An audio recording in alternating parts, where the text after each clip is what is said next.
नमस्कार विद्यार्थी मित्रांनो. फिजिक्स केमिस्ट्री नंतर सगळ्यात महत्वाचा विषय असेल तो आहे मॅथमॅटिक्स.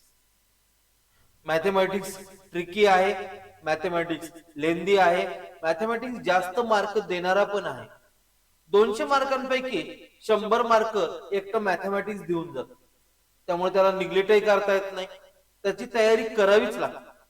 आणि मग मॅथ्स विषयाचं महत्व आपल्याला समजावून सांगणारे, मॅथ्स मध्ये चांगले मार्क मिळवून देणारे आणि आतापर्यंत ज्यांचे हजारो विद्यार्थी इंजिनिअरिंग कॉलेजेसमध्ये आणि चांगल्या चांगल्या कंपनीमध्ये टॉपमोस्ट पोझिशन मध्ये आहे असे आमचे राज कुटे सर यांना मी इथं बोलवतो.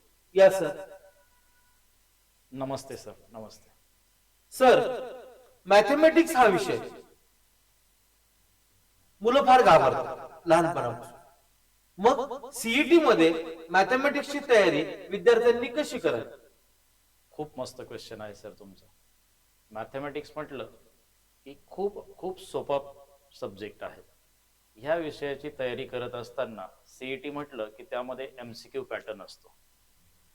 हे एमसीक्यू पॅटर्न मध्ये आपल्याला परफेक्ट ऑप्शन जो आहे त्याचा आन्सर शोधण्यासाठी एकतर आपल्याकडे आपलं लॉजिक स्ट्रॉंग असणं गरजेचं असतं.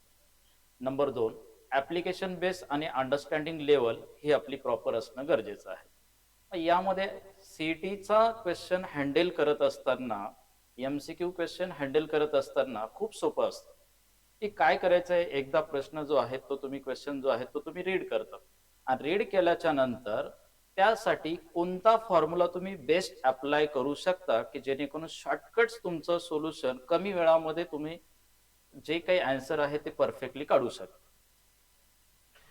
धन्यवाद सर. धन्यवाद सर. आता बोर्डाच्या परीक्षेला काही दिवसच उरले आणि ह्या काही दिवसामध्ये मॅथमॅटिक्सची तयारी करताना विद्यार्थ्यांनी कोणत्या कोणत्या गोष्टीकडे लक्ष द्यायचं? बोर्डाच्या परीक्षेची तयारी करत असताना एक जर समजा विद्यार्थ्यांनी पीवायक्यू जे असतात त्या पीवायक्यू वरती जास्त फोकस करणं.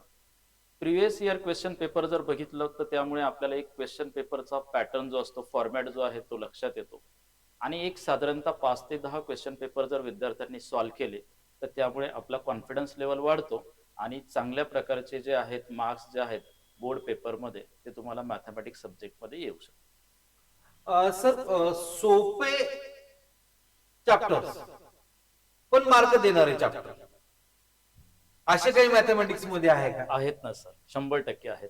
मॅथमॅटिक्स मध्ये काही असे चॅप्टर्स आहेत जसं की 12वी बोर्ड एक्झामसाठी सर्वात मॅथमॅटिक्स पार्ट फर्स्ट मधलं मॅथमॅटिकल लॉजिक हे चॅप्टर असं आहे की जो सायन्सचा स्टुडंट जरी नसला, तो अदर ब्रँचचा विद्यार्थी जरी असला, फॉर एक्झाम्पल आर्ट्स असेल किंवा कॉमर्स असेल, तोही ह्या मॅथमॅटिकल लॉजिकचा प्रश्न जो आहे तो आरामात सॉल्व्ह करू शकतो. त्याच्यानंतर मॅट्रिक्स म्हणून असं एक चॅप्टर आहे की ज्या चॅप्टरमध्ये हार्डली फार फार तर 4 ते 5 मेथड्स आहे. त्या 4 ते 5 मेथडच्या बाहेरचा प्रश्न येत नाही. त्यानंतर लास्टला लिनियर प्रोग्रामिंग म्हणून एक प्रॉब्लेम्स म्हणून असं एक चॅप्टर्स येतं, एलपीपी म्हटलं जातं त्याला. त्यामध्ये 4 मार्क्सचा किंवा 3 मार्क्सचा हा क्वेश्चन्स येतो म्हणजे येतो आणि ग्राफिकल मेथडने तो कसा सॉल्व्ह करायचा तो खूप इझी असतो. त्याचंही आपलं सनराइज क्लासमध्ये त्या पद्धतीने गायडन्स केलं जातं.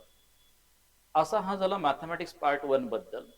मॅथमॅटिक्स पार्ट 2 म्हटलं तर डेरिव्हेटिव्ह आणि इंटिग्रेशन हे 2 टॉपिक सर्वात महत्त्वाचे आहेत आणि लास्टला प्रोबॅबिलिटी आणि बायनॉमियल डिस्ट्रीब्युशन हे असे टॉपिक आहेत, हे खूप सोपे टॉपिक आहेत ज्यामध्ये फार फार तर 2 ते 3 बेस्ट फॉर्म्युले आहेत. त्या 2-3 फॉर्म्युल्यावरतीच प्रॉब्लेम विचारले जातात आणि ते आपल्याला इझी चॅप्टर्स आहेत की जेणेकरून सहज मार्क्स देऊन जातात.